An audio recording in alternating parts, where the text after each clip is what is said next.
Penyaluran bantuan beras pada warga terdampak PPKM Mikro sudah dilakukan sejak 18 Juli kemarin di 5 wilayah di Sumsel, yakni Palembang, Prabu Muli, Ogan Ilir, Muara Enim, dan Banyuasin, serta Babel.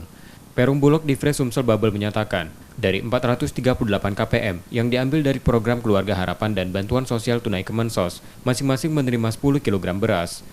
4.300 ton beras kualitas medium itu dialokasikan untuk periode Juli untuk mempercepat pendistribusian beras, melibatkan dinsos daerah masing-masing berjumlah 1.436 orang, beserta anggota TNI Polri. Mereka mendapatkan masing-masing 10 kg per KPM. Itu sejak kapan, Pak? Dari hari Minggu kemarin tanggal 18 sudah kita salurkan sampai hari ini, sampai periodenya kira-kira sebulan lah. Jadi harapan kami sehingga masyarakat bisa dapat terbantu dari kondisi pandemi COVID-19 ini.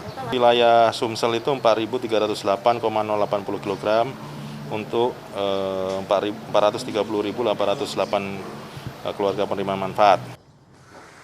Bulog Sumsel Babel memastikan untuk stok beras hingga akhir tahun aman berjumlah 66.000 ton. Reski Oktora, Muklas Diferensial, Kompas TV, Palembang, Sumatera Selatan.